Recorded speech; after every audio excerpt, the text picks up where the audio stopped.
Welcome back to the European LCS quarterfinals, where you can see Sheepy talking to his troops. They did a good job so far. Unicorns of Love are on the verge of sweeping ROC at 3-0. So let's look at game 2 and see what ROC adapted on initially after that shocker, honestly, coming out of game 1 from their side.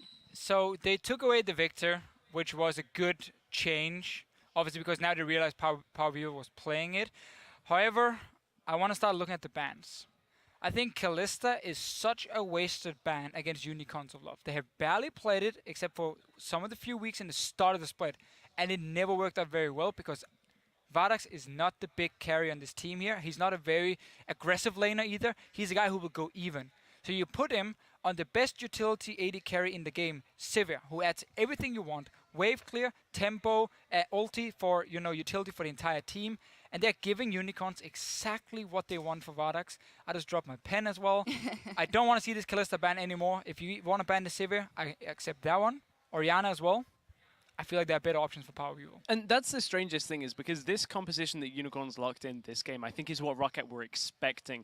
Okay, we haven't really seen the Varus specifically from Power Vivo all that much. Played it in one game, it's been banned in 2. But we know it's the style Unicorns like. Tank top laner, poke from the mid lane, and pick up that Sivir for Vardax. Wave clear, look to push down turrets as well. The Varus coming out was a key factor in this game, though, for the Unicorns when you look at it. Yeah, before the match started, we talked about how Unicorns have been running these single poke competitions, but it's always a scaling poke champion. The AP Israel we saw in the mid lane that takes 25 minutes to really become impactful, and that made it so difficult for Unicorns to play the style that they're showing today because Power Vivo couldn't help the team. Notice how much he did between 15 minutes and 25 minutes. He took 2 mid towers, he got a few kills and everything. That is part of setting up everything. The fact he's now also playing Varus again is perfect because this allows him to have an impact on a champion that doesn't need to scale as long, and then joining with the team to play this aggressive mid-game, and suddenly it's working for them. I'm not sure if he was saving things. Yeah. In the regular split, he was like, you know what, I'm just going to handicap myself a little bit. Once we reach the best out of 5, I will pull out exactly what my team needs, because now suddenly all the comps they're playing, they make sense. Yeah, exactly, because you're on match point and you have more options than you would have. You are criticizing, though, a little bit of the warding of the Unicorns of Love in that early game, that they maybe could have done more with what they had. So one of the problems we saw for Unicorns, after having such a fantastic start and having this siege comp with the big spike on the Varus, you would expect them to start, really getting a massive lead. As you said here, the warding, it's very split up. It doesn't seem like there's an objective when they ward. If you notice here, we are showing wards on the top side of the map. This is about 20 minutes into the game. They have wards around the Baron, even though they're not going to make a single play on this top side. Dragon is alive at this point here, and that is what they were going to look to contest. And also, you can see the bot lane tier 1 tower near Mr. Rales down here, also alive. So these wards had to be placed in the bottom side of the map near the blue buff. So you set up vision for the Dragon because you're in the mid-game spike. You already got the first one, secured the next. And then also what you do is by having deep vision behind the tier 1 tower, you always apply dive pressure, which means the guy standing and defending, let's say Mr. Rales in this case, he's like, okay, I have no vision in my own jungle. I don't know where they are. There's a chance they're going to dive me, so I need to back away from this tower. That gives you a low-risk situation where you take a tower, and there's very little counterplay from Rocket. But instead, Unicorns, they split up all the wards, and that made it super difficult whenever they were sieging, because Rocket could just see almost everything that was going on. They never really denied any vision. Not enough pings and 2 split up green wards. Yeah, neither team really helped each other out or themselves out with upgraded trinkets. I mean, Horror didn't have one for a very long time. The same with the side of Rocket. There were a lot of things in this game that caused it to stall. One side of that is the vision control. The other side was looking for the engages on the Rocket side while the dive pressure was there, because no home guard on Steve for so long in this game. You guys were so mad. we were quite mad sat here. I was tracking it. I was like, he's got the gold for it. He could be sat in base. But there were a couple of situations where Unicorns did have the vision control and prevented it. But certainly there was more than a handful of times you could have got a home guard play. The worst thing is, we had your Marta Cannon on this desk like 3 weeks ago. In a game exactly like this against the poke composition with the Maokai, Steve didn't build home guards before like 40 minutes. And he was left. His first comment was, yeah, we need a home guard. Should have been there way earlier so we can set up engages. In this case here, you want the home guard TP and the Alistar going in with the Righteous Glory at the same time. So even if there's a black shield, you can go for 2 separate targets and you can get the engage. 40 minutes, Steve builds a home guard. And he didn't even use it. He home guarded to Baron, walked into Baron and lost it again. such a big mistake. That needs to change if Rocket wants to win. Yeah, let's finally maybe take a look at the game-winning team fight for the Unicorns of Love here in this one, because it was very close again in the end. We Yeah, it was a close fight. The real turning point here is Vanda goes into the fight onto Vizicachi, gives away all the pressure he's got in this fight. He was what was holding Vardags back on that ramp. Vardags is even warded out here. They know he's looking to come in. This is the one time that Nukedug, he's in the back of the team fight looking for good positioning, but Vardags coming in from the side should never happen. Yeah. Theoretically, Nukedug's positioning was decent. He had good positioning knocked up though, in the bottom. Yeah, right. Right. It wasn't amazing, but at that time he should have Vanda there blocking for him, and that didn't happen. Team fight is pretty much over at that point. Second time though, we see it's Rocket starting the Baron. That gives their late game fight to Unicorns. They win to finish off the game. They keep going Baron themselves, again, not setting up proper vision around it, and I feel like a little bit too greedy. You got pushing side lanes with ban have command. You don't have proper deep vision. You don't need to start a Baron. It's just going to delay the game even longer, make it harder for you to finish it. So there are a few things to work on, but it's looking solid overall for Unicorns. looking solid. Yeah, well, it's not a landslide win, not the second one either. So we're going to game 3. Before we get there, though, let's see which champion picks you guys and girls are looking out for. We have @Pyrocaslol who tweeted Yorick. Because I believe that Don't ever say that on Twitter. will bring the pain to Steve, and then Huni, I think he's bringing enough pain with his Nautilus, honestly. But Yorick, we don't, why not? I mean, Source is playing next week, so the chance is there. However, does anyone really want to see Yorick being played? Once. Well, I guess the Unicorns fans may want the Yorick just for something a little bit more lively when it comes to actually. I see what you did I said, oh, and yeah, there's nothing lively about watching Yorick play either. But when it comes to like the Unicorn style, a little bit more of the unorthodox play style. However, the Unicorns have kind of adapted. They've actually seemed to, in the last couple of weeks, taken a standard setup, somewhat standard setup, and improved a bit on how they were performing. We're all, let's be honest, we're all surprised. Right. Like, I just love the fact they've changed so many of the problems they had in the pick and ban phase in terms of team compositions. They had this playstyle all along. It was just the picks that didn't fit into the playstyle before, as we see. Or now we see the result when the picks fit the style. Match point here for Unicorns of Love, and semi-final point for them. But we'll see what Rocket can do. The stage is set. Let's hand it back over to the casters for picks and bans. Thank you very much, Sharks, and the rest of the analyst desk. Before we get to Champ Select, clear your calendar, guys. Later today, when we wrap things up here, North America will start their second quarterfinal bout between Gravity and Team Solo Mid. And to go back to the Twitter question, I thought you were looking at Yorick. I want to see Yorick so badly, just despite the physio. Well, there you It's go. a personal grudge. Picks and bans. Game 3 this time around, Rocket will be on the blue side. All right, so in this matchup, Unicorns opted to go red side. How does this change the theory? How does Rocket react to this now change? I think in a game 3 of a best of 5, when you're 2-0 down, you have to throw out all your preparation. Clearly, things aren't working. Because you tried something once, you refined it, it didn't work again. You have to try something else. You have to start banning other stuff. Stop banning Kalista and giving over Sivir to the utility 80 carry to the most kind of like low-rated player in terms of 80 carries. You know, Audrey and Vardex are kind of like rated very lowly. Yeah, lower than the rest of the competition. Lowly. Yeah, something like that. Not very hard sometimes. On the totem pole of 80 carries. So why give him Sivir? You know, give him Kalista. Let him outplay mechanically at least and just free up that ban. You know, stop picking so heavy on AP damage perhaps. Switch up the Kargmal, get more aggression coming out of from Rawless, because right now, Rocket, they're just kind of rolling over. Well, Rocket, what did they prioritize for first pick? They've already changed their ban strategy, Crepo. Yep. A reaction and an adaptation. They're not going to give Hylissang his Morgana. Again, Good. Adaptation. Sivir still up, Kalista still up. No junglers have been banned this series at all. Ban Rek'Sai. Just top hit Horo. Just make him adapt. At least force the Unicorns to do something else. Because they're comfortably sitting on that Lulu and that Fizz ban. And perhaps Janna again. Are the Unicorns going to repeat what they were doing? Irelia's out. So this might be a bit of a matchup that Steve knows to play, of which Irelia is like the only known counter, whatever that matchup may be. Unicorns are sticking with their bans, Lulu, Fizz, and Janna. Every single game so far. Sivir is up, Kalista is up, junglers are up. What is first pick worthy in Rocket's mind? Don't pick Sivir, go for Kalista Alistar, because that was fantastic as a combo. I would have even gone Alistar, because I know, or I feel like Vardak just simply doesn't play Kalista. If Unicorns steal Alistar here, I think this will hit Vander just a little bit too hard. Kalista, undefeated for Mr. Rolls. 3 games played. He's currently 3-0. I'm just thinking back to the other matchup that they played back in the day. That was the second time they played, and that was exactly Alistar and Maokai were the key factors in winning that match. Steve was continuously teleporting behind enemy lines, and Mr. Rawlers was continuously throwing in Vander with that Kalista Fate's Call. Vander's Alistar was thrown in knock up, knock back, so much CC, aggressive potential. Now with Thresh, he could do similar things. Unicorns, they're taking a page out of Rocket's book and they steal the Alistar Maokai immediately. So, big changes here for Rocket, the Elise, the Any Thresh. Rek'Sai, are we going to see repetition? Why not? For Unicorns, it's worked for 2 games in a row.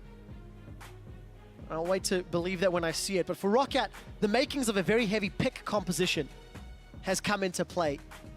Lob the Thresh into the lines, put the box down, Death Sentence Cocoon. There's a lot of tools to kill single targets. So Vardax, he already knows that he's going to play Sivir, so there's no point in hiding it.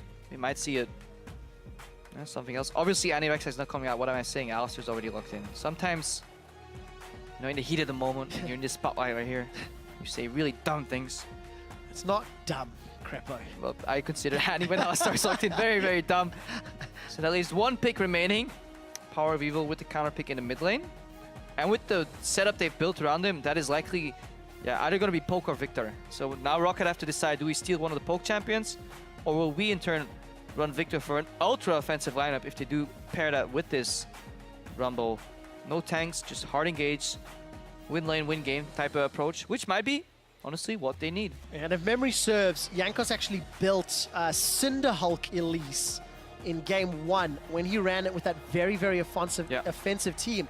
It is going to be a Rumble and a Corki. So Corki is this mid. Corki mid for Nuke Duck? How does Unicorns then respond? It's a very aggressive laner. I feel like it has more offensive potential, 1 to 6. Kind of just spikes earlier. Scales worse because obviously Varus is a 80 carry in the mid lane that pokes, but he scales throughout the entire game because all his poke damage is 80 based. And obviously he's an 80 carry, so that is also 80 based, so he can build pure 80 items. Corki's poke is AP, or magic damage rather, so he scales in different aspects and he kind of falls off later in the game.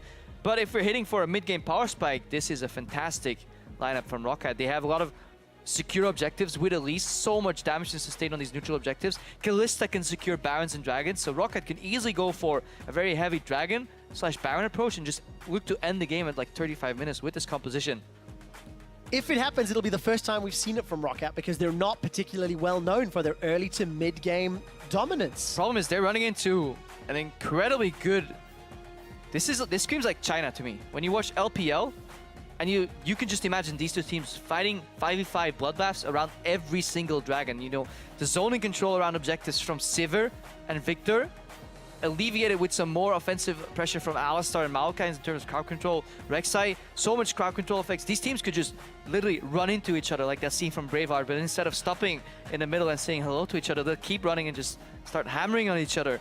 Could make for a very explosive third game in this best of 5 series. Well, 2 people are going to run towards each other and say hello in a moment. It is the coaches, Sheepy and Yamato Cannon. Sheepy has to be exceptionally proud of the growth the Unicorns have made in their 2 weeks off. Now they're on the red side for the first time this series. They have a team composition that could just trample over Rocket if they get ahead. Yep. But that's the key. Can they get ahead early? Can they stop the Rumble, Corki, Kalista from getting themselves fed? I just want to see how Mr. Rawls and Vander play this Kalista Thresh lane. It's a very fun lane to play in. So many small interactions that you can use, so many outplays, 1 to 5 as well as just level 6 with Fate's Call in there, with the Lantern interactions. Again, these are the lineups on your screen, and yeah. If you think that Rocket will take the first win here, tweet at LOA Sports, #RockWin. Or you think that Unicorns of Love will close this out 3-0 in game 3, #UOL win. I love it when you talk hashtags to me, Crepo. I know you do, Trevor. This could be the 3rd series to go 3-0 in the LCS. It happened in North America, it happened in Europe. And the fans sure as hell want it to happen again. Unicorns chance. They're cheering for Unicorns. Don't you guys want to see more games? No? Okay. Jankos, he's going for the Oscar. He's like, oh, I'm alone. There's nobody helping me. Surprise! Horror doesn't bite though. Void goes down. 1 CS advantage. towards Rocket, already ahead in the mid game. That's what we were looking for.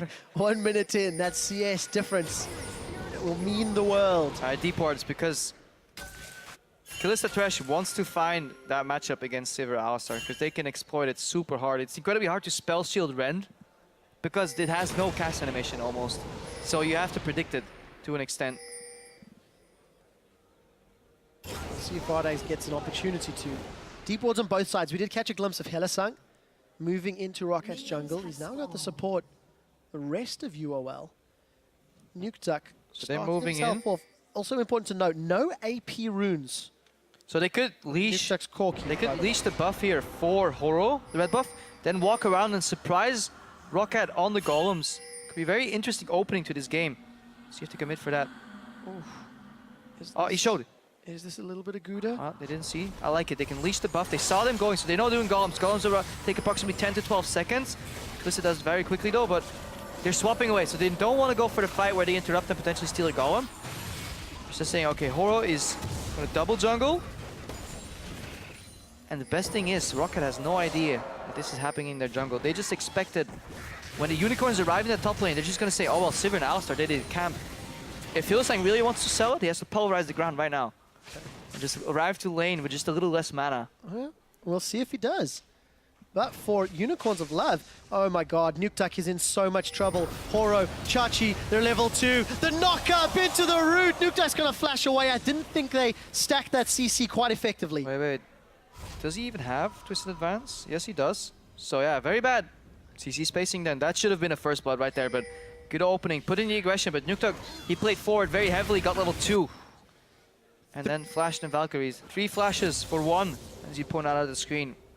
Valkyrie just came a little late on that gank. First creep of the second wave is what mid laners use to get level 2.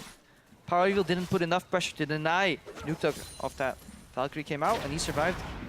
So Nukeduck was actually able to flash away and stay alive. Now, we must mention that Power of Evil and Nukeduck this series, you know, really the linchpins for their team, but Power of Evil is just stepping up so much. 43% of his entire team's damage.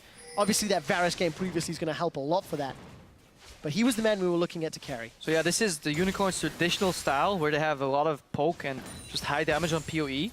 But in a new jacket, earlier spikes, you know, playing the map, taking more towers in the process. Usually, they do nothing until 25 minutes, and then they say like, okay, PoE, do you have 2 items, 3 items? Fine, let's start the game. This time, they ran out of towers almost at the 25-minute mark, so a different approach right here. And both Rocket and UOL are looking at towers in their respective top and bottom lanes. 4 members of UOL up top, sorry, make that 3. We see a similar situation down bottom. Power of Evil is now the man that's in trouble. Remember, he used that flash earlier and is forced to use heal to get away from the Tower goes down box. early, wave gets bounced towards Steve. So they let the creeps die and bounce back, and if you don't know how that works, just watch this tower right here. They'll do exactly the same. They want the tower to kill as many minions as you can. However, Vardax looks to be picking up this farm. Doesn't really bounce the wave all that correctly, but just want to both base here and then redistribute the lane. So Fizichachi now is going to get the lane. Just getting the lane, but not the tower gold. That is peculiar. Why? Maybe for pickaxe gold? Likely it was to get Vardax on that pickaxe money, just so he could get down to the bottom and push out Steve. And we'll see how effectively Vardax can use the pickaxe this time around. Game 1 took a lot longer for Vardax to become relevant than Game 2 because he had to go pickaxe first. In 3 games in a row, Horo has been playing that Rek'Sai. Very necessary pick to just maintain that vision control and that map control for the Unicorns. They swapped Wallace to the top lane, 1 tower down. Might keep him getting levels. Get that Fate's Call. And the problem is Chachi can't go into that lane right now because he'll just get annihilated. Thresh and Kalista can just completely screw you over if you're a top laner and walking into that lane. So I want to just quickly revisit Nukeduck in this middle lane, Crepo, because as we mentioned, he's not started with any AP runes. He's picked up a longsword already. If memory serves, I believe High actually played a regular AD, Triforce, Corki mid lane. Now, mid laners have traditionally been very, very strong. Like 80 carry mid laners have just been very strong. Back in the day, you would play Kassadin, or you play Caitlyn into Kassadin, just completely win that lane, have a lot of control because they trade so well 1v1. Most of them have a gap closer built in. They excel at just punishing you in these short lanes because they just do so much damage with auto attacks. The Corki adaptation that we used to see was just standard 80 Corki with a Ludens for the poke. Perhaps we'll see that. Jankos right now, he's making his way. Clears the tunnel though, so if Power Evil's paying attention to the map, he could have seen that.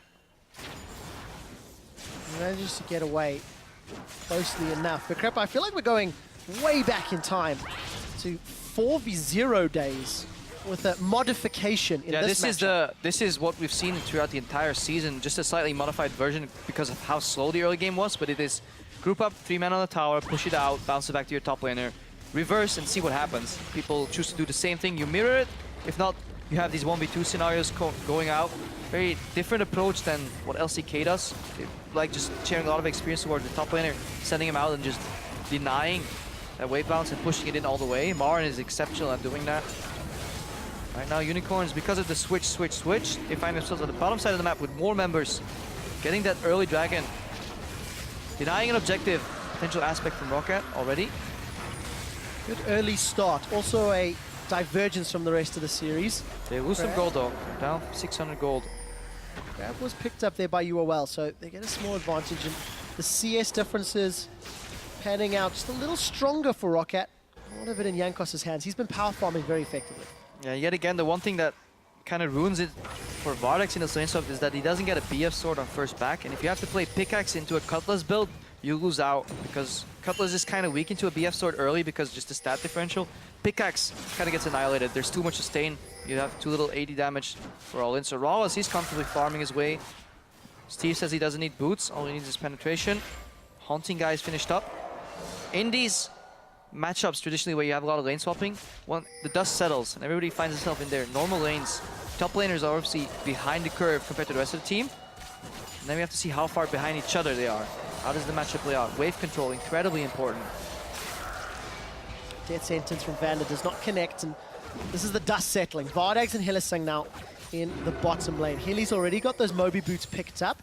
Early Sightstone from Vander, so as expected, now but a lot of wards for UOL in the bottom lane. Steve can freeze his lane on the top lane. Jankos is backing him up. He's gonna hand off the blue buff very soon to his mid laner.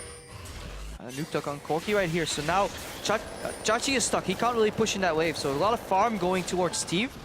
And because Rocket was pressuring earlier, a minute ago they were pressuring tier 2 tower on bot lane, there's no cross map potential for Unicorns of Love. So this situation, all in all, is very good for Rocket. They now control the pace of the game. They can choose to keep that lane frozen in the top lane, just get Steve very fed, or push it out slowly and use that momentum to go somewhere else. They obviously have Nuke in the middle, and you will never push in the Corki. It'll take 3 or 4 people to chunk out the Corki because there's so much wave clear, especially with blue buff. The wave on the bot lane was all the way at the enemy tower, so there's no potential there.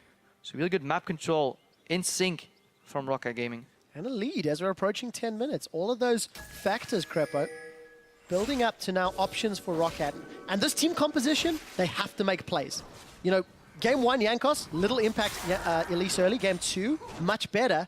And he'll need that for this team comp to spike and win mid. Oh, and in this situation, I really like the item choices from the supports, more so on Vander's side, because he built a straight-up Sightstone. He can now move in together with Jankos. Look at that ward. Outside of normal sweeper range, he can move in for some more deep wards later. He just swept the one and only ward that Hylissang had, which was a Trinket ward, because Hylissang went for the early mobility boots, but it'll be incredibly hard for him to roam, because Steve is protected with wards, Nuke is nigh unkillable, and Vander has enough wards around him to force Hylissang into a laning situation, and Moby boots are useless in lane. So, ward and control and vision control on the side of Rocket this game. Well, the reaction from the 2 previous games seems to be working for Rocket, at least for now. And this could have happened every game with Kalista. It took them until game 3 to leave Kalista open and not give away her counterpart Sivir for apparently no reason. And Rocket will not be on blue side for another 2 games. So the next game they reset sides. UOL go back to first If they pick. win. If they win, of course. But it's just very interesting to see, to talk about those pick and ban trends in the decision making, because Now you know, Steve Rocket have has to pushed pivot out a little again. bit too far, outside of vision range. He's in trouble. Horror comes in. Flash is available, shield is up. There's a sapling, it's gonna chase for the touchdown! There was no vision. And this for is the Steve to be that problem. far While out. Rocket was doing the right move and had all the control of the map, you can only take it so far. Eventually, you're gonna run out of room to play with perfect vision, and then because Actually, this was an even bigger mistake from Steve because look at all the deports we have here. 1, 2, 3 in this area. So we have absolute 100% guarantee that Horo is not in the bot side of the map. By proxy, where will it be? The top side of the map. Who's there pushing up? It was Steve. Good hook on Power of Evil now. He is caught out. The Frost Bomb is going to connect. Chaos Storm comes out. A big one gets fired from Nuketak as the Chaos Storm is going to push Vander away. Mr. Rolls is coming up with Fate's Call. Will he lob a Thresh at UOL? We'll find out shortly. Rocket look to set themselves up a siege. Despite giving up first blood, they are proactive enough to get some damage on the tower. You have fun sieging into a Victor. Yeah. When he has some ability power. The only thing you can do is let him clear the wave and then transform into spider form with Elise. You spawn 2 spiderlings, they do take tower aggro. That was how SKT took that infamous 3 towers and inhibitor run, because juggling the tower with Elise spiderlings, something they can approach, but generally it's not the wisest approach to group into Sivir and Victor. That's why Rocket is basing right now. But the map has been reset, the gold has been evened out, and Rocket have lost some momentum. They have indeed, and against all of the wave clear of that Victor and Sivir, Rocket will need to be very intelligent on how they transition between towers and how they transition between objectives. At 12 minutes, Dragon is 35 seconds away from spawning. This is, again, a sharp departure from the 2 previous games. We'll see if UOL want to try race for Aspect. Now Yankas is playing this early game aggressive jungler on Elise, but this time he does pick up a side stone because he didn't get any gank stuff. He can't snowball in that damage department. In that sense, I feel the Rek'Sai pick from Horo has been paying off more for Unicorns of Love. He now also has a side stone. He's going around. This game is developing in a slower vision type of based game, and that's what we were expecting coming into this series.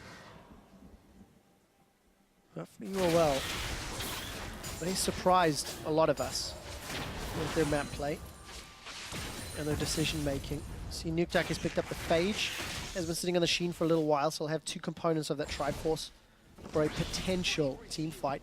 There is also that pink ward that spotted Mr. Rolls a little while ago in the bottom half of the map. So UOL will have some deep vision, but UOL are nowhere near this objective. So Rocket should get it unsecured, even more so with Horo up top. So they're baiting Steven. They know that they can't really win this fight based on the position of the lanes. So I like it when teams simply concede a dragon. I hate it when teams go sightseeing. They group around the dragon, they're like, oh, you guys are taking it? Can I have a look? They just stand there watching for a while. Oh, okay, you guys got the dragon, we got the timer, even though it's global anyways. Power of Evil. Coon Hillsang furiously stomps the ground, says no. We have to get back on that point. I like it. Unicorns of Love were trying to cross map. They had a Horo hiding in the top lane. CC chain with Chachi trying to get Steve. Steve learned from his previous mistakes. He didn't overextend again. So clean dragon from Rocket. And tower defense is on. Death Ray comes out from Power of Evil. Got Hillsang nearby if any counter engage needs to happen. And Rocket, half-hearted attempt. Yeah, if Power of Evil didn't know how to stop sieges with Victor, he must have learned last game. It's a complete mirror. Gravity field goes down. Minions freeze in time in front of the tower, take some hits, then the laser comes out. Incredibly easy wave clear, so another opening will be needed. Pardex is jungling. He's a little low on resources though, so we might see Fate's Call being used here. Nuketak does seem to be pushing back into the lane as Power of Evil is responding. There's a lot of vision in this half of the map, both for UOL and Rocket. Yep. And I think that's why Rolls and Vander is pushing up so heavily. Yeah, they have the control of that side of the map, and that's something we haven't really seen from Rocket in the last few games. They picked Kog'Maw twice, and they got pushed in. Right now they pick Gillis, and they're pushing in. You see how that translates in terms of pressure, what the opportunities are for the different members of your team. Having winning lane matchups is incredibly important for the mid to early game, because more members have to defend bot lane. This leaves mid lane exposed. However, Chachi's going in. Oh, Chachi's going to avoid the death sentence by going for the twisted advance. Mr. Rolls gets bounced around before he gets bopped on the head and taken down. Steve follows suit. Chachi is going to flash away defensively. Equalizer did not do a whole lot, and UOL extend the kill lead. Raul has died with flash up against the Maokai. Uncharacteristic mistake from this very, very position-reliant AD carry. Always complimented on how well he positions in fights, and yeah, Rocket lose too. 1,000 gold lead for Unicorns. No dragon to really capitalize upon. Some damage on the tower, but it just opens up for Hillsang to move in with the remaining ward he had and place it around Raptors. Just get control of the match. I'm nervous for Rocket because of all 3 kills, Chachi's been involved in all of them. He's already starting to build up a CS advantage over Steve. And if this double AD carry comp can't deal with Maokai, it's going to be real hard. Twisted advance obviously makes you untargetable. Hook goes wide. Killsang pops R. Breaks the CC chain. The little chain and then from Thresh. Follows up the combo. Pretty clean, pretty easy gank almost. I feel like this is quite predictable and perhaps it would have been wiser for Rawls to use his flash. However, 3-0 for Unicorns of Love. Teleport advantage is on Chachi as well, and that's something we have to look for because Rocket as a team are incredibly good at using those teleports, even though last game they didn't really have home guards. See if Chachi is going to take that approach. So, Unicorns now turning the tension onto Rocket. They are the ones trying to set up the siege. You can see Horo positioning with the Tremor Sense, and there's some wards for additional vision. Yeah, they're going for this pincer move where you want to force people to defend and wave clear and then just straight up dive them. However, against the Thresh with Fate's Call available and just the raw amount of wave clear, you'll be taking so many tower shots in doing so. It is not the wisest of approaches. Unicorns realize that, I feel.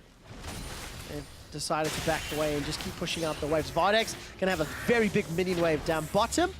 Chachi's gonna catch that wave up top. But look at the tower in mid here for UOL. It's very, very low. A light breeze could knock that over. Light breeze could knock it over indeed. I'm just looking at Jankos right now and what he has accomplished with Elise in these games. Game 1 was lackluster, Game 2 was a good start. Game 3 is still 0-0-0. He's playing her with Sightstone. People always compliment Rocket. Hang on, Vardex. Well, double Vardex combo. bored, but it may not matter because Hylissang's stuck in behind the whole team. Chachi goes for a long-range twisted advance. Those Ren stacks are continuing to be built That's up. kill. 1E, it will be a kill. Mr. Rolls finds it, and UOL initiates the fight. Yeah, screw that point. Very panicky engaged to keep the tower alive. Unicorns really don't want to lose this middle lane tower, but doesn't really matter whether it's on 10% HP or you lose it. It's gone anyways. It doesn't hold to a dive, or you may have just write it off. Now, due to this play, Power Reveal's out of mana. Luckily, that wave disappears in time. There's a Chachi teleported Teleported as well. for that play. Went in, just... Poor read. You can't really get close to towers when Thresh is peeling for Kalista because every time he slaps the enemy, 12% disappears from that Kalista passive. Then you stack some Rens and then there's a reset coming up from Raw as... If there's anybody you want to kill on, it's the Blade of the Ruined King Kalista right now. Corki hit power spike on Triforce too. Elise is still very useful even if she goes for a ward build. And then Rumble has the ultimate Rumble build finish too, so really big power spikes for Rocket here, so Unicorns, they may have to watch out a little bit. Hylissang and Vardex may find themselves a nuke duck. It's not going to do a whole lot, but does have a bit of damage to play around with. So Rocket maintain an even gold disparity, or they're even on gold as we're approaching 20 minutes. Despite being behind in kills, they're ahead in towers. They also got the previous dragon completely safely. So it looks like Rocket are maybe going to set up some vision for this next one. Usually when you see these type of compositions come out, you see a lot of fights around blue buffs, red buffs, and dragons, because you want to end the game early, so whoever is stronger at the time with their mid-game power, like power spike type of team, they just want to take the fight. So you see in LCK a lot, where we're just, or LPL rather, where randomly, 14 minutes in the game, happened today as well. I was watching a game and somebody would die at the enemy's base, 14 minutes in the game, and 5 people were killing him. I could understand 1 or 2 if you chase, but 5 guys were grouping on him. Or dragon fights, 5 against 5, so ridiculous type of things. You don't really see that very often in Europe. People like to yield their dragons a lot more, which makes me so eager to look forward to Worlds, because we'll have to see which style comes out on top, you know, the relentless aggression of grouping on objectives, or you know, the more passive approach of yielding objectives. MSI showed us the aggressive approach can be very effective. Rocket are trying to set up that fight on blue buff, as you mentioned. But this leaves mid lane exposed, because now Unicorns have to 4-man defend this buff. Do Rocket really care? All they want is hits on the tower, and that is exactly what Nukeduck is doing right now. Yes, you get the blue buff. What do you use the blue buff for? To wave clear waves, but where do you need to do that? At the tower, where it's already too late, took some damage. Nukeduck, he could use a blue buff, he's out of mana. Death Sentence catches on Hylissang. Wrecking Ball's out. This may be another forced engage. Fate's Horo Call is still available. did not get the knockup. Horo gets caught by the box. Now he's going to be the sacrificial lamb. Rend will secure a kill there by Mr. Rawls. But Jankos and Horo are both out. The fight continues. Death Sentence onto Power of Evil. Vanda showing up in what could be the life-saving game for Rocket. They once again grab the gold lead. Now let's see if they stick around for a siege. That's a very weird fight coming out from these teams here. In the end, Rocket come out on top. Really, really good use of Fate's Call. Notice how Mr. Wallace didn't panic and immediately pulled Vander back to say, no, hold. We're fine, we're fine, we're fine. Okay, now use it aggressively instead. He knocked up Power of Evil, immediately hooked, and PoE didn't find the time to flash. Or his flash maybe has just been on cooldown. Not quite sure there, but wait for drops and pick off by Rocket. Now 1,000 gold in the lead. They do need to defend this outer tower. A little bit of a half-hearted siege though from UOL. They're just going to push the cannon minion into range before backing off. And you know, UOL have done a good job of farming. Their top lane in AD carries ahead. However, Jankos has just been surging way ahead of Horo in the jungle. Picked up an Aegis now. Yeah, really good build there, Aegis on Elise. Jankos seems to favor still the very, very tank-heavy Elise. Actually didn't remember to track what he was maxing second. We're just gonna have a look right now. He is maxing his E last, so 5 points in Q, 3 in W for Jankos right now. Relying on his base damage and just a buff duration of that cocoon. Level 1 should be enough for him. He says Nuktuk has his power spike. He's not going for Triforce Ludens. As previously seen, he's going for just a BT right there. So Corki in that sense scales poorly because every additional item after a Triforce just doesn't do very much for Corki. He's building in too many directions, especially since his ultimate doesn't really scale that well off his items, unlike, you know, Varus, where obviously not the ultimate, but the piercing arrow Q scales so well in the poke department of AD damage. Well, we'll see if Nuktuk can make it work. 3 assists, all 3 of his team's kills. You somewhat expect that of that poke from that missile barrage. And he's actually chunking Hylissang quite heavily already. Vardex, third game on Sivir, he's 2-0-1. He's doing a lot better than many critics, including myself, expected from him. He had a better impact last game with that final flank on Sivir, really sealed the deal. Oh, but he eats a cocoon, cost a curse. The rocket comes out. I'm done, just Trevor. goes wide. But I talk him down. He flanks a Victor with Sivir. But now he eats a cocoon, doesn't spell shield. He gets caught. What goes up must come down. Jankos, Lantern, Gravity Field. He's going to get stunned. The Chaos Storm will get the kill. Chachi's looking for the Twisted Advance. I don't know if he's going to find it. He actually flashed in for that one. Equalizer comes out from Steve defensively. That's going to force Power of Evil back. Visit Chachi. He's staying alive a few hits longer, but it won't be enough. The tower is so low as well. A really good hopping and skipping from Rawless there, but that Gravity Field stopping the Lantern. It's a very interesting interaction. I don't think I've ever seen that before. TIL. Today I learned. But yeah, Vardex, as we are praising him for his 2-0-1 score, he simply turns that into a 2-1-1 score. Yeah. Gets Cocoon and blown up immediately, and that's what it takes. One Cocoon is enough to set up the damage potential from Rocket. And the thing is, that Cocoon led to kills, a tower, and a 3,000 gold lead. Vardex goes down. A bunch of flashes have been used, and now Horo's out of position. Gonna have to tunnel away, but you can see the strength of Corki. Yeah, this mid game is definitely tilting towards Rocket. Unicorns on the back foot for the first time this series. They're playing from behind in the mid game. They're no longer having that massive tower and map and vision lead that they're so used to having. So let's see if they practice this as well with Horo as their new jungler. This is the first time we've seen Rocket show up early on in this series. We've seen growth from the Unicorns of Love in terms of their shot calling and their decision making. And that's going to get put to the test now they're behind. A sign of a truly great team. A team that can win when you're behind. The thing I like though the most about this Kalista pick from Mr. Rawless is that you don't need immaculate vision control to start Barons and Dragons. You don't need to choke the opponent out because you have that Rend execute. Unless there's this crazy combination of damage, which I don't see Unicorns having, unless they sync Victor damage with Smite from Rek'Sai, the Smite plus execute from Rend is just simply too much to deal with. This will force Unicorns into very predictable behavior. They either stop you before Baron reaches 2.5k, or they know it's gone. And this just definitely plays so well into Rocket's favor. So much pressure coming out from that AD carry pick. Compare that to last game when they had a Kog'Maw. So little pressure until, yeah, he gets late game. Yeah, he has a lot of damage, but he's slow. He's fighting at the outskirts of the map. He's not really jumping in. So you see how Rawless was jumping in front of 4 people? Jumping forward continuously. He couldn't do that last game. Ooh. However, he may find himself picked off. Power Evil said, this is the line. Don't cross it, Mr. Rawless. Okay, you're safe there, I'm safe here. There's a river here, divides the map. However, Vander, Fate's Call is Fate's available. Call is used. Steve's teleporting in. Knockup is going to get used onto Chachi. Equalizer is not the greatest, but Chachi will give up his life. PoE Three stuck, members of UOL are grouped up, but the damage from Rocket is simply too high. Hylissang's in the middle of the team. The hook connects. Power of Evil's down. 3 members of UOL are out, and a defensive flash to avoid the 4th. Yeah, if the Unicorns don't have the map open to themselves, they find themselves trapped in these narrow corridors, and then fantastic TP and equalizer from Steve. Good Fate's Call again. Hold it long enough to bait them in to believe that, hey, perhaps it's on cooldown, perhaps Rallis is sleeping. No, pull out, back in, knock up into hook. Vander again, fantastic. Now Horo, he knows he can't steal this because of what we talked about earlier. Rend execute. And Rocket right now, 6,600 gold in the lead. Baron buff available. They should be able to take the game with this. Watch this again. This is an engage from Chachi on Thresh. They should never do this because Fate's Call is always available.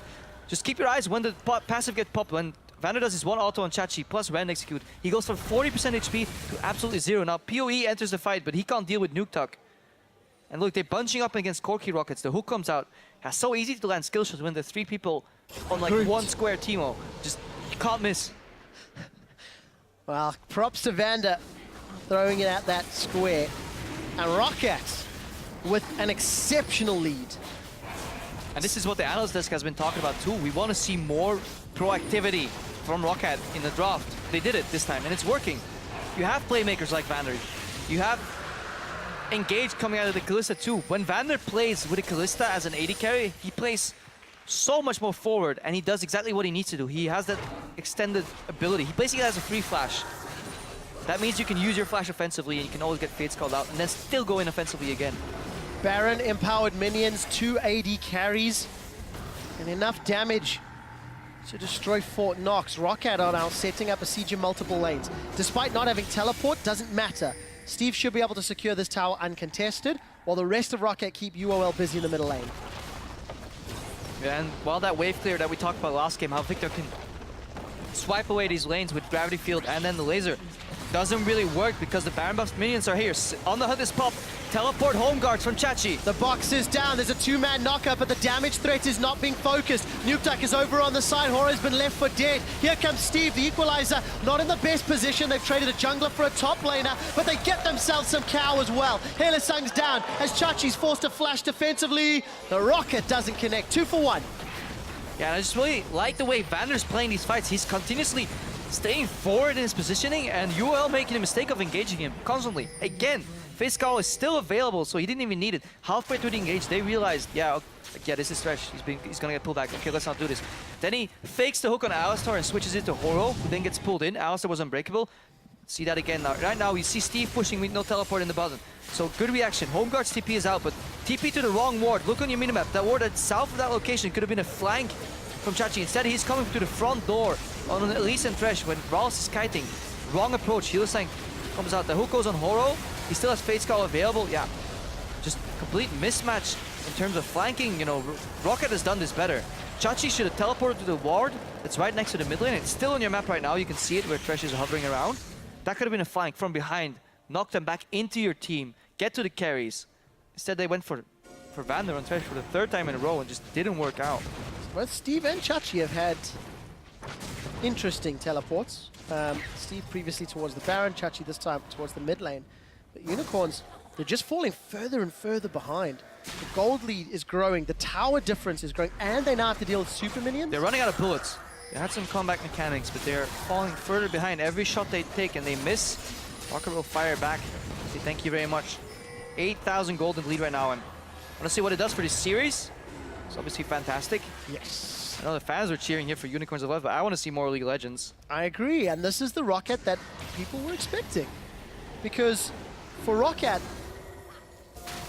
there are very few teams that have had so much expectation and so much respect from every other team in the league.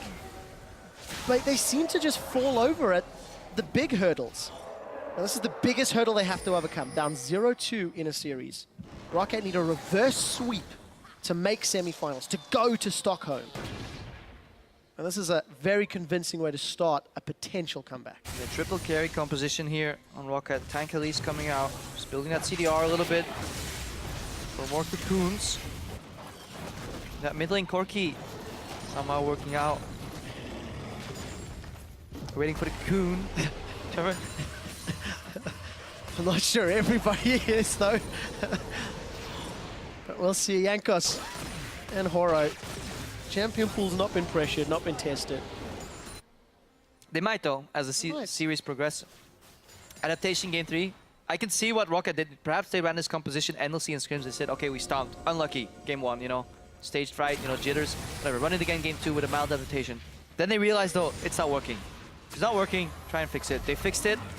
Let's see if Unicorns react differently. We're also swapping sides again next match, so it will be very, very interesting draft.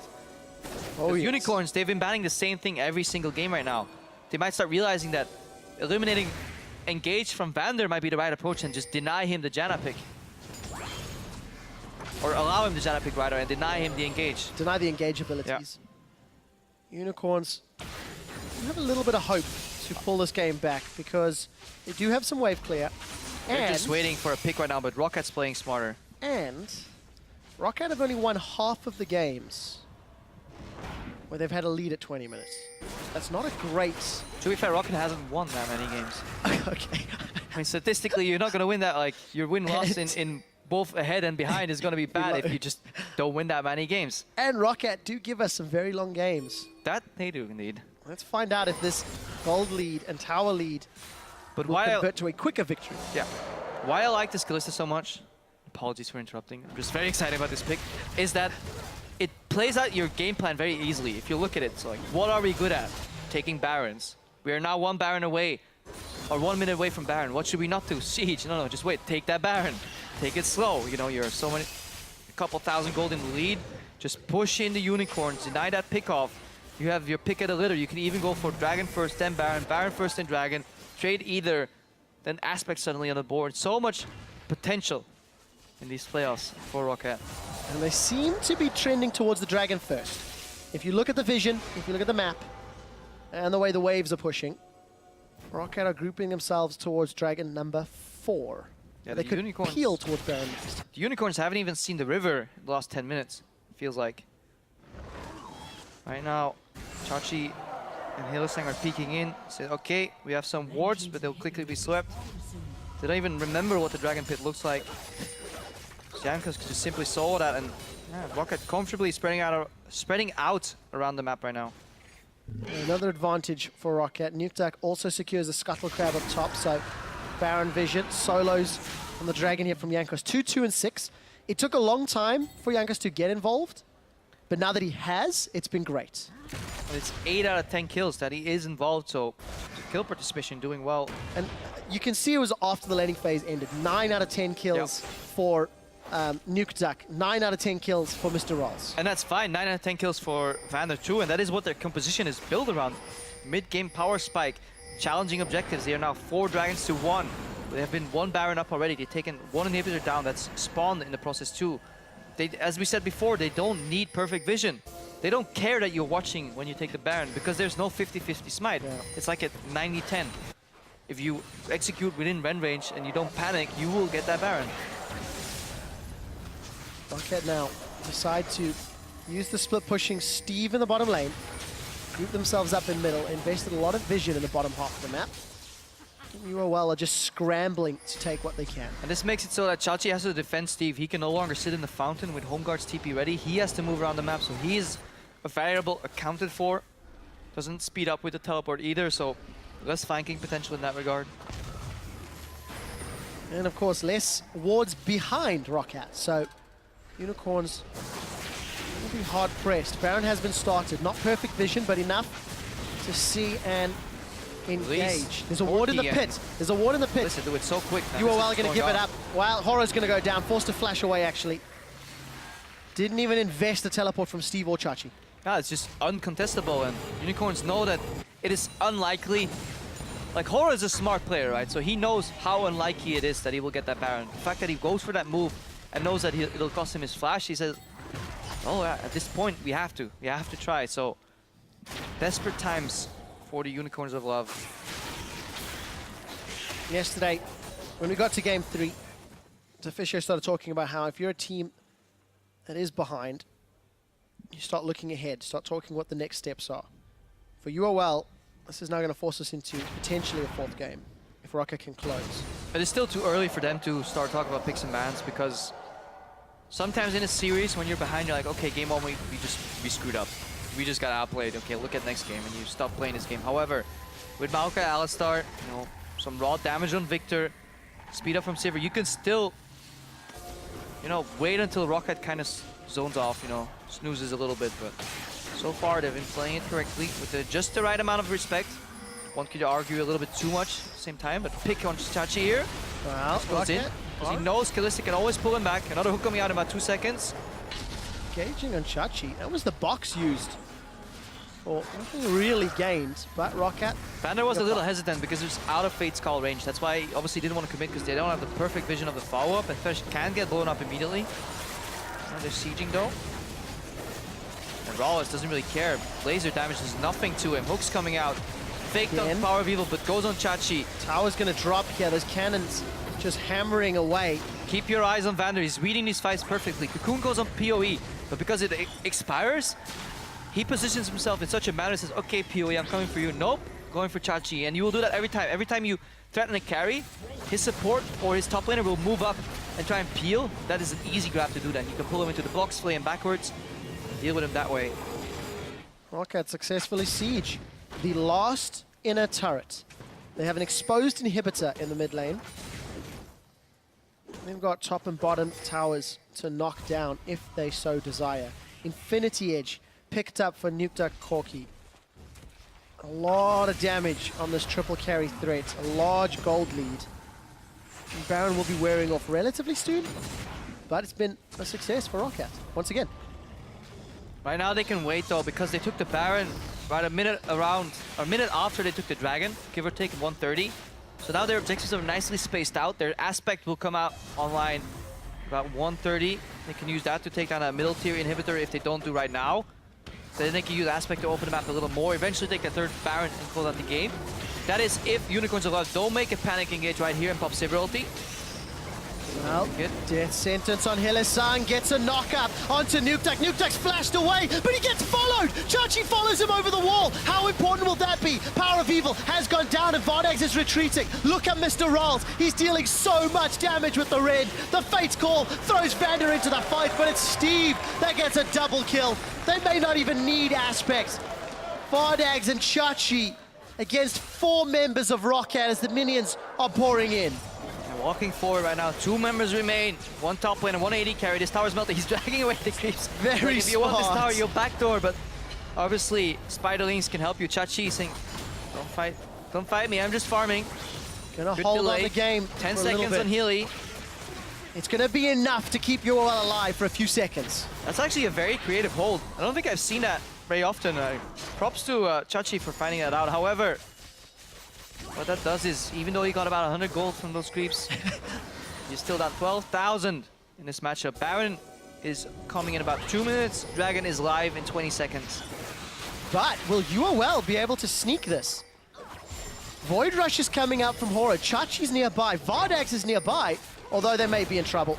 Chachi's gonna get run down. Oh, very nice smart. dodge. Twisted advance to a minion. Dodges the cocoon, but look at the positioning. Dragon's up in 3. Ooh, this could get risky, Crepo. They have to. Unicorns have to commit for this fight, and how badly do Rocket want Aspect? Look at Steve's teleport. He's gone to the tower, Home not guards. to the jungle. Home Guards is on. Death Sentence connects on Hylissang. Dragon's down to 3,000. UOL should secure it. Hylissang gets a knockup. That's Dragon 2. Equalizes a little late. Chachi's on the front line. He does not want to be on the front line. Forced to run away. This guy has already used Flash in our Rocket. They're looking for more. Supers are going down middle. There goes the Fate's Call. Rawls is holding a Thresh and Vander's throwing himself forward. Chachi stays alive. Nobody has died yet. UOL stall Aspect. Miscommunication on UL. When that equalizer went down, it was reminiscent of that little line that Power Wheel drew earlier in the river. Half of the team from Unicorns went forward, half of them went backward. If they were on the same page, this fight could have looked differently. However, they still managed to get out there alive. They stalled Aspect, but they have another challenge of the same magnitude in about 1 minute 30 seconds. Because this 3rd battle of the game could prove final. Only 1 Nexus tower remains. Rocket Still wants some that Baron. fight left though in the Unicorns. They're not giving up, that's for sure. For obvious reason. If they can turn this game around in the 40th minute, they qualify for a rematch with Fnatic. A rematch of the spring finals. And one step closer to qualifying for Worlds. Remember, UOL, they've got 70 championship points. So if they've placed higher than H2K these playoffs, UOL and Fnatic win, UOL then could qualify for the World Championships through championship points. And if you are UOL management or players or coach, that is probably what you're looking for, because facing up against Fnatic might prove tough. And the hunt used from Vardags, that's important because Baron's 30 seconds away. Keeps Hylissang alive. And again, we don't need perfect warding. Jankos can deep ward here, they can spot what Unicorns is doing. Unicorns will need a panic fight. However, teleport advantage is available on Vizichachi, but there is no ward, so no flank opportunity with home guards. He'll come from the front door. If Rocket is expecting the engage, traditionally, they have won so far. And Rocket have got a big margin of error room with that 13,000 gold lead. Look at Rawls' build. It is max. Mercurial Scimitar, plus all your standard Kalista items, Hurricane, BT. I think Kalista is one of the worst carries to when you place your boots with another item in, because your hop distance is dependent on the rank of your boots, if I recall correctly. Horo sees the little dots on his sonar. He says, nope, they're all in here. I think they're doing Baron. Confirmed they're doing Baron. Baron's going down quickly. Look at the rain. Almost so quickly that Rend is hard to proc. Look at the rain. Stolen! Unicorns have stolen it! Hylissang's in the middle of the team with Horo for backup. Boomerang Blade flies across Rocket and a defensive flash is there. But look at Nukeduck. He's looking for more. This is going to be the second kill. Potentially. Vardags is in a little bit of trouble. Spell shield on the death centers, but the equalizer's burning. A flash over from Rawls. He's going to steal the red buff as well. 2 for Baron. Oh, this might be game over. Imagine if Horo came out of it alive. This was literally Rocket killing themselves because they're killing the Baron so quickly that there were enough spears to be stacked for Kalista Rend to do damage. Stacking spear takes time because they do it so quickly. He only had about like 400, 500, 600 Rend execute damage. Combine the laser with the smite that we talked about earlier to secure the Baron. But they need to hold though. 15 seconds for Healy. 35 for Vardags, and that's an important one. Crepo, 50% of the wins while ahead at 20. So all Rocket's got. And they've just lost a Baron. And Dragon's up in what, 3 minutes? You're hitting, yeah, 3 minutes roughly, give or take, but you're hitting the point of the game where additional gold on certain members just isn't worth it anymore. People are hitting 6 item caps. Kalista can't even farm efficiently anymore. Yes, those CS numbers go up and it's nice and pretty and all after the game, but it doesn't do anything for you except elixirs. Watch again. Look out how many auto attacks Rawls is getting off on this Baron before it reaches lethal range. Keep your eyes on PoE. Horo's going in, smite combined with the laser, and then Horo, he's trying to get out. Horo should have just flashed. He's being greedy right now. He has flash available, but he wants to wait for his tunnel while Hylissang is peeling. Eventually he ends up flashing over, but he baits Vardags into defending him. So luckily for him, that doesn't cost Unicorns a lot of the game, but good synergy and fantastic timing on that steal. Banner of Command picked up for Hylissang as well as Baron. Unicorns going for the late game. 45 minutes in. One more shot, one more opportunity to see if they can go to the semifinals. How are their knees feeling? I wouldn't know. Yeah, later in the game, mixed damage output from Unicorn, so no longer a one-dimensional composition. Well, Once he gets hooked, he is pretty tanky, but there's a lot of damage on Rocket. also, look, the outer turret in that mid lane still standing. UOL find themselves in the position that Rocket were previously, playing on their half of the map for, God, the majority of this game. 40 seconds away from the next Dragon, so UOL, they don't really care. Like, they don't need extensive ward vision in the areas to figure out what's going on because they have the sonar available from Horo when he's underground. His flash is still down though. Chachi's flash is up, so flash versus advance is what I want you guys to keep your eyes on at home. Also, watch Power of Evil. He has had some fantastic aggressive flashes throughout the series. Went to these team fights, and Rocket is playing with only one tank, and Jankos, yeah, he can get bypassed really easily, so these damage deals from Rocket can fall on a whim. So Vander's a little low. UOL have taken the Lower. Vander bait a few times. Let's see if they make that same mistake. Dragon, it is up, and UOL have positioning. However, Nexus is open. Remember, This is how I've seen this in any LCS Team before. Liquid beats it. Power of Evil's down. This could be game. This could be game. There's recalls coming up from UOL. Rocket, they're pushing in. They do have to fight against supers. Remember that. I'm lying to you entirely. They have supers to fight with. That's what I wanted to say. Rocket now, 5 members up. They're on the Nexus turret. Horror's coming in from behind. The super minions are pouring through. Bardax is stepping on an equalizer. Has to be The game. minions are being pulled away from the Nexus turret. Rocket, they're looking for the Nexus. They're grouped up. More knockups are coming in. Bardax, he's down. Double kill for Steve. All of UOL are dead. Ace. They've been aced. Rocket keep their semi-final hopes alive.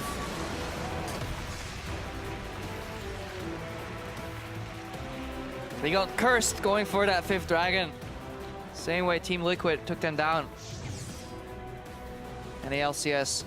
Yeah, when you go for dragon, you leave your mid lane exposed. Earlier in the game, that means tier 1. Later in the game, that means tier 2. At the end of the game, that means your Nexus. Yeah. Your Nexus falls. It doesn't matter how many dragons you have. Good read by Rocket. Didn't panic. Vander got poked. They could have panicked and went in for that 5th dragon and tunnel visioned and just like, okay, we need it, we need it, we need it. Why do we need it to win the game? How do we win the game? Kill the Nexus. Well, let's go straight to step 3, kill the damn Nexus. Fantastic opening by Rocket and resilient, aggressive game. And this is what I was waiting for. I'm glad it happened. And we're on to game 4. We are on to game 4, and this is the first time that Rocket stepped up this series. They played aggressively, they used the map, they moved between objectives. They banned smart, finally. And Kalista was the key to that. They're red side next time.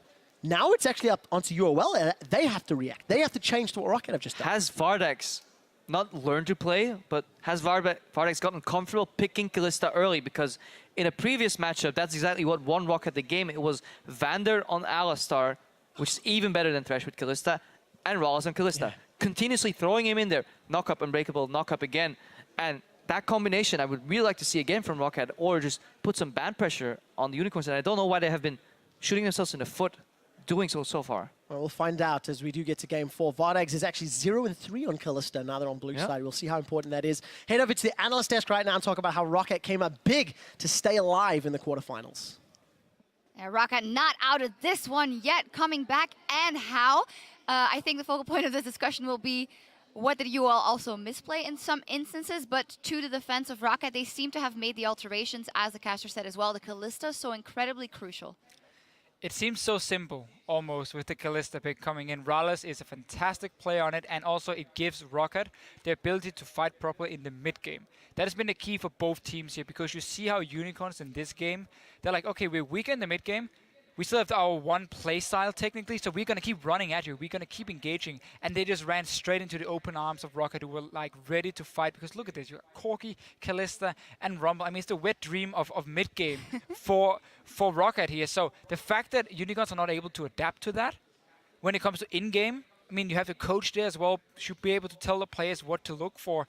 That was a big problem, and they fell so far behind because they just kept running in and fight. Right, and even within game, they didn't adapt to their position of being behind. It was as if they were trying to play games 1 and 2 all over again, where it's like, okay, we're ahead, let's fight. Okay, we're ahead, oh no, wait, we're not ahead. And it has been a problem of the Unicorns, is just constantly try and fight, and you know, it's the chaos style that some people have called it.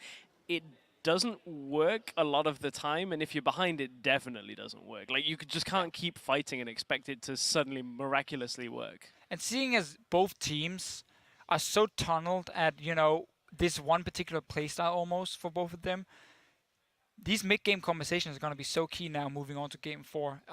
First of all, of course, the Kalista. I still feel like you can give it over to Unicorns. If they want to first pick it, put all the eggs on the basket here of Vardex, yeah. who's 0-3 in Kalista, who's not been performing that well when he had to really step up and be a carry.